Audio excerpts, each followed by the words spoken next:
ఇండియాలోనే number 1 varicose veins hospital Avis vascular centre. నమస్తే, మీరు చూస్తున్న సుమన్ టీవీ. నేను మీ కీర్తి. సెప్టెంబర్ 7వ తారీఖు సంపూర్ణ రాహుగ్రస్త చంద్రగ్రహణం ఏర్పడబోతుంది. మరి దీని ఎఫెక్ట్స్ కొన్ని రాసుల వారికి చాలా భయంకరంగా ఉండబోతుంది, కొన్ని రాసుల వారికి మహా అద్భుతంగా ఉండబోతుంది అని అంటున్నారు.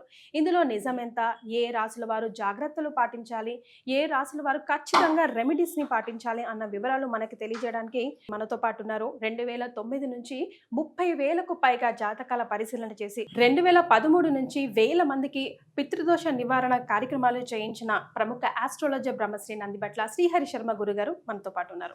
నమస్తే గురుగారు.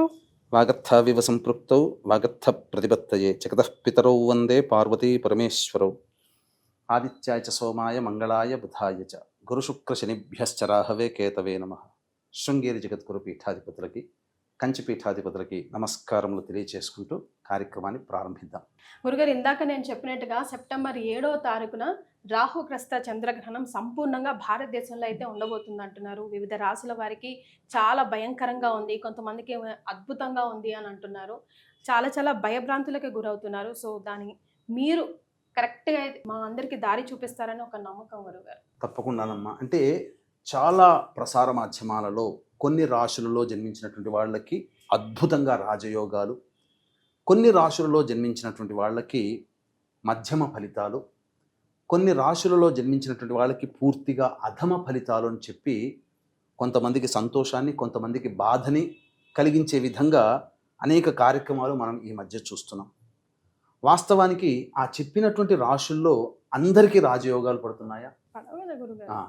ప్రారబ్ధ కర్మ కూడా. అంటే దీన్ని ఎలా మనం గుర్తించాలి? ఈ ప్రారబ్ధ కర్మ అనేటువంటిది ఒక వ్యక్తి యొక్క జన్మ జాతకాన్ని అనుసరించి ఆ వ్యక్తి జన్మించిన లగ్నాన్ని బేస్ చేసుకొని ఆ ప్రారబ్ధ కర్మ ఎంతవరకు ఉంది. ఈ గ్రహణ ప్రభావము కుంభరాశిలో 7వ తారీఖు సెప్టెంబర్ 2025 సంవత్సరం రాత్రి 9:57 ప్రారంభమయ్యేటువంటి సంపూర్ణ చంద్రగ్రహణం మధ్యరాత్రి 1:27 పూర్తవుతుంది. మధ్య మోక్షకాలం 11:52 నుంచి దాదాపు 8 నిమిషాల పాటు ఆ యొక్క సంపూర్ణముగా అదృశ్యమైపోతుంది చంద్రుడు. ఈ విధమైనటువంటి గ్రహణ ప్రభావము పాత గణిత పంచాంగాల ప్రకారం శతభిష మరియు పూర్వభాద్ర నక్షత్రంలో జన్మించినటువంటి వాళ్ళకి, దృగ్గణిత ప్రకారము కేవలం పూర్వభాద్ర నక్షత్రంలో జన్మించినటువంటి వాళ్ళకి ఈ యొక్క సంబంధించినటువంటిది ఏర్పడబోతుంది ఆ నక్షత్రంలో అని చెప్పి. కాబట్టి మనం 2 సిద్ధాంతాలు కనుక మనం ఆమోదింప చేసుకుంటే, ఇక్కడ శతభిష నక్షత్రానికి ముందున్నటువంటిది ధనిష్ట, శతభిషం తర్వాత పూర్వభాద్ర కూడా నక్షత్రం ఉంది కాబట్టి పూర్వభాద్ర తర్వాత అయినటువంటి ఉత్తరాభాద్ర, శతభిషంతో సమానమైనటువంటి అనుజన్మ తారలు స్వాతి మరియు ఆరుద్ర, అలాగే పూర్వభాద్రంతో అనుజన్మంగా ఉన్నటువంటి విశాఖ, పునర్వసు, మొత్తం కలిపితే 8 నక్షత్రాల్లో జన్మించినటువంటి వాళ్ళు ఈ యొక్క గ్రహణాన్ని చూడకూడదు. అలాగే ఈ సంబంధించినటువంటిది ధనిష్ట, శతభిషం, పూర్వభాద్ర, ఉత్తరభాద్ర, స్వాతి, ఆరుద్ర, పునర్వసు, విశాఖ, ఈ 8 నక్షత్రాల్లో జన్మించిన వాళ్ళు ఈ యొక్క గ్రహణ ప్రభావాన్ని అనగా గ్రహణాన్ని చూడకూడదు. గ్రహణ ప్రభావం ఈ 8 నక్షత్రాల్లో జన్మించిన వాళ్ళకి ఎక్కువగా ఉంటుంది. అయితే ఇక్కడే చాలామంది అనేక ప్రసార మాధ్యమాలలో ఈ రాశుల్లో కొన్ని రాశుల్లో జన్మిస్తే అద్భుతం, కొన్ని రాశుల్లో జన్మిస్తే మధ్యమం, కొన్ని రాశుల్లో జన్మిస్తే ఇక వాళ్ళ జీవితం వ్యర్థం, ఇక మృత్యుగండాలు ఇంకా చెప్పలా అనేటువంటి విధంగా భయపెట్టేస్తున్నారు. అవేమీ కావండి. ఎవరికి అంటే ఈ చెప్పినటువంటి అనగా సోకాడు ఎగ్జాంపుల్ చెప్తాను. మేషరాశిలో అద్భుతం అని చెప్తున్నారు, కానీ రాసి పెట్టుకోండి, మేషరాశిలో జన్మించిన వాళ్ళకి కూడా కష్టాలు తప్పవు. ఎందుకండి? ఎలా చెప్పగలుగుతున్నారు? అందరూ మేషరాశి అద్భుతం అంటున్నారు, మీరొక్కరే ఎందుకు మేషరాశి జన్మించిన కొంతమందికి ఇబ్బందులు వస్తాయి అంటే వాళ్ళ జన్మించిన లగ్నం వేరు కదమ్మా. కాబట్టి ఈ వివరాలు అనేటువంటివి కూడా మనం కూలంకషంగా మనం కార్యక్రమంలో ఎటువంటి పరిహారాలు చేసుకోవాలి అనేటువంటి విషయాల గురించి, ఏ రాశుల్లో జన్మించినటువంటి వాళ్ళకి, ఏ లగ్నాలు రాశుల్లో జన్మించిన వాళ్ళకి అద్భుతంగా ఉండబోతుంది, ఏ లగ్నాలు ఏ రాశుల్లో జన్మించిన వాళ్ళకి మధ్యమం, ఏ లగ్నాలు ఏ రాశుల్లో జన్మించినటువంటి వాళ్ళకి మధ్యం అనేది విడమరిచి మీకు తెలియచేయడం జరుగుతుంది. ఈ కార్యక్రమాన్ని ఆశాంతం వీక్షించండి, అద్భుతమైనటువంటి మీకు విషయాలు మీకు తెలియచేయడం జరుగుతుంది. గురుగారు, మరి మేష, వృషభ, మిథున రాశి వారికి గ్రహణ ప్రభావం ఎలా ఉంటుందో తెలియజేస్తారా? మేష రాశిలో జన్మించినటువంటి వారికి గ్రహణం అనేటువంటిది లాభస్థానంలో ఏర్పడబోతుంది. కాబట్టి మొట్టమొదటిగా మేషరాశికి సంపూర్ణమైనటువంటి యోగం కలగబోతుంది. అలాగే వ్యయస్థానంలో ఉన్నటువంటి శని కూడా వక్రీకరించి లాభస్థానంలో ఉన్నటువంటి కారణం చేత ప్రధానంగా మేషరాశి వారికి అనగా మేషరాశిలో జన్మించినటువంటి వారికి సంపూర్ణముగా యోగము కలగబోతుంది. అయితే మనం గనక చూసుకున్నట్లయితే కొంతమందికి మేషరాశిలో జన్మించినటువంటి వారికి చెప్పినటువంటి వాటికి విరుద్ధంగా జరగబోతుంది. కారణం ఏంటి అనంటే మేషరాశి మేషలగ్నము కానీ లేదా మేషరాశిలో జన్మించి కన్యా లగ్నంలో కానీ లేదా మేషరాశిలో జన్మించి ధనుర్లగ్నంలో జన్మించినటువంటి వాళ్ళకి మాత్రమే సంపూర్ణముగా యోగముగా ఉండబోతుంది. మిగతా లగ్నాలలో జన్మించినటువంటి వాళ్ళకి కాస్త అరిష్టముగానే చెప్పవచ్చు. కాబట్టి ప్రధానంగా ఈ మేషరాశిలో జన్మించినటువంటి వారికి లాభస్థానంలోనే మంచి స్థితి పొంది ఉండడం, అలాగే కుజుడు కూడా షష్టమ స్థానంలోనే ఉండడం, అలాగే మిగతా గ్రహాలన్నీ కూడాను యోగించేటువంటి స్థితిలో ఉన్నటువంటి కారణం చేత ఎవరికి బాగా యోగిస్తుంది? మేషరాశిలో జన్మించి కన్యా లగ్నంలో కానీ ధనుర్లగ్నంలో కానీ జన్మించి ఉండి మేషరాశిలో జన్మిస్తే అద్భుతమైనటువంటి యోగము. అలాగే మేషరాశిలో జన్మించి ఉండి వృషభ లగ్నము కానీ అలాగే సింహ లగ్నము కానీ అలాగే ఈ సంబంధించినటువంటి మకర లగ్నము కానీ అలాగే తులా లగ్నంలో కానీ జన్మించి కనుక ఉన్నట్లయితే వాళ్ళకి మధ్యమమైనటువంటి ఫలితము లభిస్తుంది. ఇక మేషరాశిలో జన్మించి ఉండి కర్కాటక లగ్నము అలాగే ఈ సంబంధించినటువంటి వృశ్చిక లగ్నము కుంభ లగ్నము మీన లగ్నంలో గనక జన్మించి ఉంటే మేషరాశిలో జన్మించిన వాళ్ళకి ఫలితములు సామాన్యం కంటే తక్కువగానే ఉంటాయి. కాబట్టి ఈ చెప్పినటువంటివి లగ్నాన్ని బేస్ చేసుకొని అటువంటి వాళ్ళు కొంతమంది పరిహారాలు చేసుకోకపోయినా పర్వాలేదు, కానీ కొంతమంది మాత్రం పరిహారాలు చేసుకోవాలి. ఇక వృషభ రాశిలోకి గనక మనం మేషరాశి కంప్లీట్ అయిపోయింది. ఇక వృషభ రాశిలో జన్మించినటువంటి వాళ్ళకి గనక వచ్చినట్లయితే ఈ వృషభ రాశిలో జన్మించినటువంటి వాళ్ళకి చంద్ర రాహువులు దశమ స్థానంలో ఉండడం, శని కూడా వక్రీకరించి దశమ స్థానంలో స్థితి పొంది ఉండడం, ఇది అద్భుతమైనటువంటి కొంత యోగంగా చెప్పవచ్చు. ఇక్కడ నేను క్లారిటీగానే చెప్తున్నానండి, రాశులు లగ్నాలని బేస్ చేసుకొని మనం మాట్లాడుకుంటున్నాం.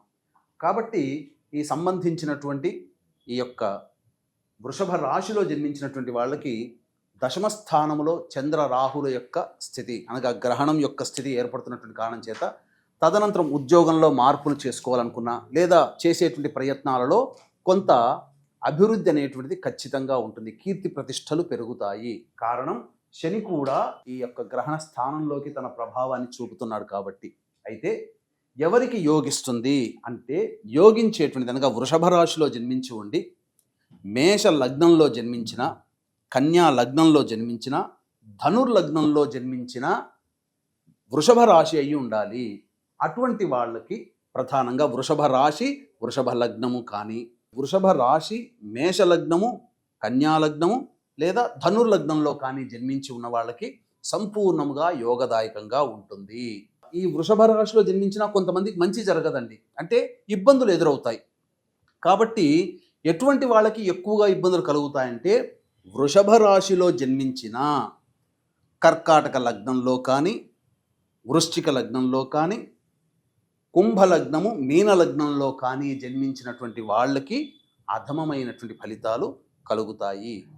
అంటే ఏ రకమైనటువంటి మంచి ఫలితాలు అంటే ఏంటి, అధమమైనటువంటి ఫలితాలు ఏంటి అనేటువంటి విషయాలు మనం వీడియో చివరిలో మనం తెలియచేసుకుందాం. ఇక మిథున రాశిలో జన్మించినటువంటి వాళ్ళకి ఎలా ఉండబోతుంది, ముఖ్యంగా పాజిటివ్గా ఉండేటువంటి వాళ్ళకి మనం తెలియచేసుకుందాం. మిథున రాశి మధ్యమమైనటువంటి ఫలితాలని ఇస్తుంది, ఇది క్లియర్. ఎందుకు? నవమ స్థానంలో గ్రహణం ఏర్పడుతుంది కాబట్టి ఇక్కడ ఈ మిథున రాశిలో జన్మించినటువంటి వాళ్ళకి మేష లగ్నము వృషభ లగ్నము అలాగే కన్యా లగ్నము ధనుర్లగ్నంలో గనక జన్మించి ఉండి మిథున రాశిలో గనక జన్మించి ఉంటే వాళ్ళకి అనుకున్న దానికన్నా ఉన్నతమైనటువంటి స్థానాలకి వెళ్ళగలుగుతారు. అదే మిథున రాశిలో జన్మించి ఉండి కర్కాటక లగ్నం కానీ అలాగే వృశ్చిక లగ్నం కానీ కుంభ లగ్నం కానీ మీన లగ్నం కానీ జన్మించి ఉన్నటువంటి వాళ్ళకి అధమమైనటువంటి ఫలితాలు కలుగుతాయి. అదే మిథున రాశిలో జన్మించి ఉండి మిథున రాశి కానీ సింహరాశి కానీ తులారాశి కానీ అలాగే మకర లగ్నము కానీ అనగా మిథున రాశిలో జన్మించి ఉండి మిథున లగ్నము సింహలగ్నము, తులాలగ్నము, మకర లగ్నం.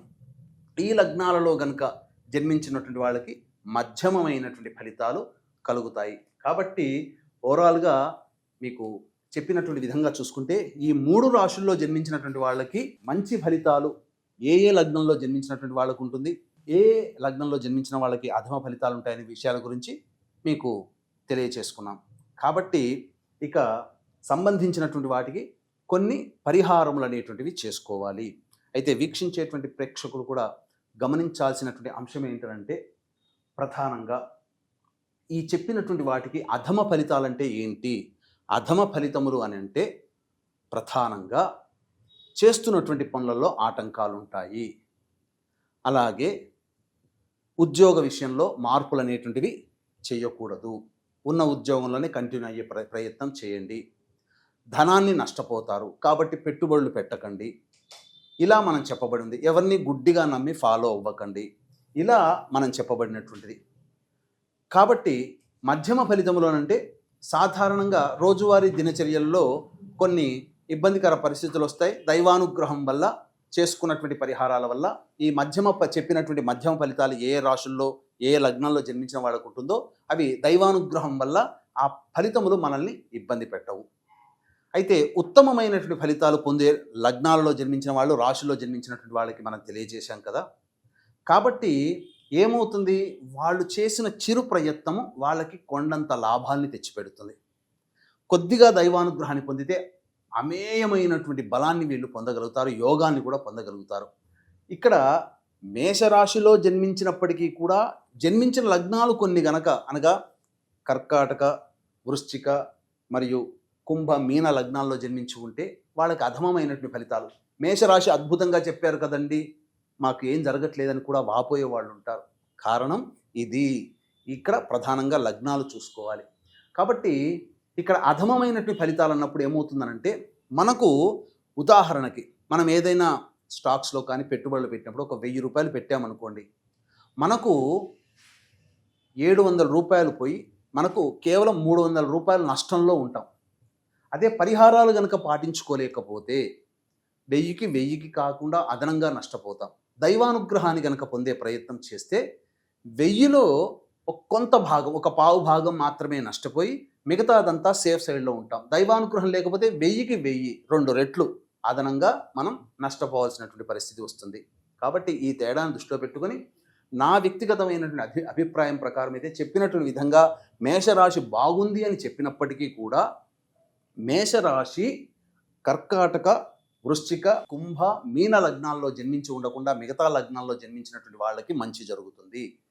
మేషరాశిలో జన్మించి ఉండి చెప్పినటువంటి కర్కాటక, వృశ్చిక, కుంభ, మీన లగ్నాల్లో కనుక జన్మించి ఉంటే వాళ్ళకి కష్టములు తప్పవు. కాబట్టి ఈ యొక్క మేష, వృషభ, మిథున రాశిలో జన్మించినటువంటి వాళ్ళు కూడా దైవానుగ్రహాన్ని పొందక తప్పని పరిస్థితి అని చెప్పవచ్చు. మరి ఈ 3 రాశుల వారు కూడా ఎలాంటి పరిహారాలు పాటించాలంటారు గురుగారు? పరిహారాల విషయానికి వస్తేనమ్మా, ఏ సమస్యకైనా 2 రకాల పరిష్కార మార్గాలు అనేటువంటివి ఉంటాయి. ఒకటి మానవ పరిష్కారం, 2 దైవ పరిష్కారం. మానవ పరిష్కారం అంటే వచ్చినటువంటి ఇబ్బందుల్ని తెలివితేటలతో చాకచక్యంగా సమస్యల్ని పరిష్కరించుకోగలం, లేదా వచ్చిన సమస్యల్ని భరించగలగడం, అది మానవ పరిష్కారం. కానీ దైవ పరిష్కారంతో పాటు మానవ పరిష్కారం కనుక ఉన్నట్లయితే తప్పకుండా ఆ మనిషి ఇబ్బందుల నుంచి బయటపడతారు. దైవ పరిష్కారం అంటే దైవానుగ్రహాన్ని పొందే ప్రయత్నం చేయడం. అయితే ఈ గ్రహణ సందర్భంగా ఈ మేష, వృషభ, మిథున రాశులలో జన్మించినటువంటి వాళ్ళు సాధారణంగా మంత్ర పరిష్కారం కనుక చేసుకోలేరు. కాబట్టి అందరికీ ఉపయుక్తంగా ఉండే విధంగా మేష, వృషభ, మిథున రాశులలో జన్మించినటువంటి వాళ్ళకి 7వ తారీఖు గ్రహణం మధ్యరాత్రి సంభవిస్తుంది. కాబట్టి 8వ తారీఖు రోజున మళ్ళీ నెక్స్ట్ ఆ పూర్వభాద్ర నక్షత్రం 8వ తారీఖు రాత్రి 10 గంటల వరకు ఉన్నది. కాబట్టి సాయంత్రం 6 గంటలకి, 8వ తారీఖు సాయంత్రం 6 గంటలకి ఈ మేష, వృషభ, మిథున రాశులలో జన్మించినటువంటి వాళ్ళకి ఈ సంబంధించినటువంటి గ్రహణ దోష నివారణ పూజలు, హోమాలు, అంటే దుర్గా సూక్త పారాయణము, రాహుగ్రహము, చంద్రగ్రహ జపము, అలాగే సంబంధించినటువంటి శనిగ్రహ జపము, లక్ష్మీ సూక్త పారాయణం కూడా జరిపించి ఈ సంబంధించినటువంటి దేవతల యొక్క హోమాది కార్యక్రమాలు అతి సామాన్య మానవుడు కూడా పాల్గొనే విధంగా చేయించడం జరుగుతుంది. ఈ కార్యక్రమంలో నమోదు చేసుకున్నటువంటి వాళ్ళకి శక్తిపాతము చేయబడినటువంటి కరుంగలి మాల అనేటువంటిది మీకు అందించడం జరుగుతుంది. అవకాశం ఉన్న వాళ్ళు కార్యక్రమ తదనంతరం కాంటాక్ట్ చేసి పూర్తి వివరాలు తెలుసుకోవచ్చు. అలాగే మీకు మీరుగా చేసుకోగలిగినటువంటిది ఏమిటి అని అంటే, ఒక కంచు పాత్ర కానీ లేదా ఒక ఇత్తడి పాత్ర కానీ లేదు కనీసం ఒక మట్టి ప్రమిదనైనా కానీ, అంటే మట్టి పాత్ర చిన్నది ప్లేట్ లాగా ఉండేది తీసుకొని దాంట్లో వెండి చంద్రబింబము, వెండి సర్పబింబము, అలాగే సంబంధించినటువంటిది సూర్యబింబము కూడా పెట్టుకుంటే మంచిది. పెట్టుకొని, ఎందుకనంటే గ్రహణం తరువాత 21 సెప్టెంబర్ నాడు కూడా సూర్యగ్రహణం వస్తుంది కాబట్టి కొంత ఎఫెక్ట్ పడుతుంది ఖచ్చితంగా. ఎందుకంటే ఇక్కడ మనకు సంభవించిన, మనకు కనబడకపోయినా ప్రపంచవ్యాప్తంగా ఏర్పడుతున్నటువంటి వాటికి మనం తప్పగా కొంత పే చేసుకోవాలి తప్పదు. కాబట్టి ఈ సంబంధించినటువంటి సూర్య బింబము, చంద్రబింబము, అలాగే ఈ సంబంధించినటువంటి నాగబింబం, ఇవన్నీ కూడా ఆ పాత్రలో వేసి అది మునిగిపోయే విధంగా ఆవు నెయ్యి వేసి 8వ తారీఖు రోజున స్నానం ఆచరించి దేవాలయానికో లేకపోతే వాళ్ళకి దగ్గరలో ఉన్న పండితుల్ని ఇంటికి పిలిపించుకొని సంకల్పం చేయించుకొని ఆ సంబంధించినటువంటి ఆ పాత్రలో ఉన్నటువంటి నెయ్యిలో తమ యొక్క బింబం, తన ముఖాన్ని ఈ విధంగా చూసుకొని అప్పుడు మినుములు, బియ్యము, కొన్ని నువ్వులు, నల్ల నువ్వులు, ఇవి వస్త్ర సహితముగా బ్రాహ్మణుడికి సంకల్పం విధానంగా చెప్పుకొని దానము గనక చేసినట్లయితే తప్పకుండా వాళ్ళకి దోష పరిహారం దక్కుతుంది. భవిష్యత్తులో అంటే ఎలాంటి దోషం వస్తుందండి అని చెప్పవచ్చు, కానీ అది అనుభవిస్తే తప్ప మనం చెప్పలేం. కాబట్టి ఎవ్వరు కూడా ఈ గ్రహణానికి సంబంధించినటువంటి వాటికి వచ్చే విపత్తుల్ని మనం అంచనా వేయలేము. ప్రకృతి విపత్తులు రావచ్చు, అలాగే సంఘజీవిగా మనం ఉన్నాం కాబట్టి మనకు కూడా ఎఫెక్ట్ రావచ్చు. కాబట్టి జాగ్రత్తగా దీని యొక్క ప్రభావము దీపావళి పండుగ వరకు ఉంటుంది. కాబట్టి ఖచ్చితంగా మీరు ఆచరించక తప్పని పరిస్థితి అని చెప్పడంలో ఏమాత్రం సందేహం లేదు. అవకాశం ఉంటే చక్కగా మన పీఠమాధ్వర్యంలో జరిగే గ్రహణ దోష నివారణ కార్యక్రమం 8వ తారీఖు రోజున సాయంత్రం 6 గంటలకు ప్రారంభమవుతుంది కాబట్టి 5 గంటల లోపల మీరు ఆ యొక్క కార్యక్రమంలో నమోదు చేసుకోవచ్చు. చాలా సంతోషం గురుగారు. 3 రాశుల వారికి ఎలాంటి ఎఫెక్ట్ ఉండబోతుంది, ఎలాంటి పరిహారాలు పాటించాలో కూడా సూచించారు. ధన్యవాదాలు. సర్వం శ్రీ ఉమామహేశ్వర పరబ్రహ్మార్పణమస్తు.